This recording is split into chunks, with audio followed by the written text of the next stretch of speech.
Hey everybody, Fernando Semiao here, Century 21 Semi Associates. Today I want to talk a little bit about what to do if you're in a seller situation and you have multiple offers on your property, which certainly most of the properties that we've seen this year so far in 2025, if the house is priced properly, that's what you're seeing is multiple offers.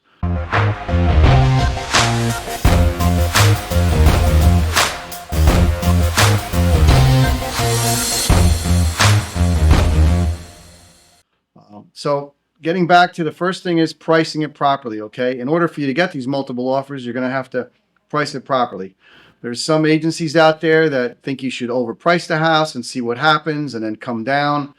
I am not of that opinion. I believe a house that's priced properly is going to attract buyers that should be in a house right away. They've been waiting for a home in their price range, not an overpriced house. And also the challenge you have with an overpriced house is as you're making price adjustments and coming down, your property's getting stale.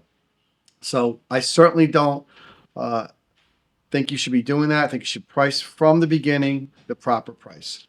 So, and if you do that, you should have within the first 2 weeks, pretty much 80% of the people that were looking for your home, if the house is properly marketed, would have seen the home either online or in person or previewed by their professional agent that they're working with. Okay. Once you get those offers that are starting to come in, I believe the best thing to do is put a deadline on that when all offers are due by. You know, if it's over a weekend and you're doing an open house, you know, you may want to make it, Monday at 5 o'clock, for example. And that's when you should sit down with your professional and review all those offers. Okay.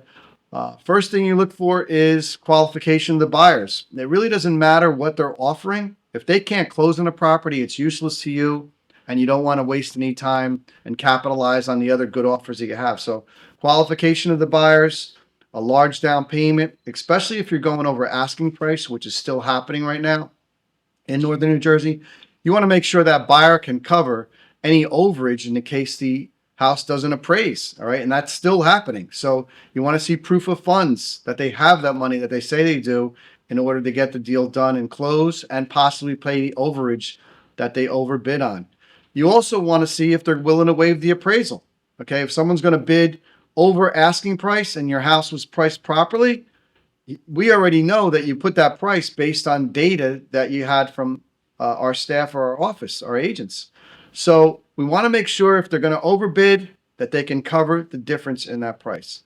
Another important thing is the other terms, such as the home inspection issues. Also, when do they want to close? Are they going to give you time to find your place? If that's the case, that you need a place to find, those are all strong considerations besides the price. You know, we have seen people that bid $100,000 over a home, but they have 5% down and they don't have any other extra to cover what the offer is. I would not recommend at all even considering an offer like that. You need to see that they have those funds to close. So those are just a few pointers I'm giving you right now.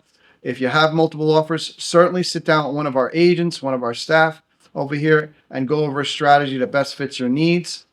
When those offers do come in, you want that trained professional to help you make that selection. You know, we've been doing this for over 30 years, people. We've been through all sorts of markets, including this kind of market. So we're here to help. Give us a call.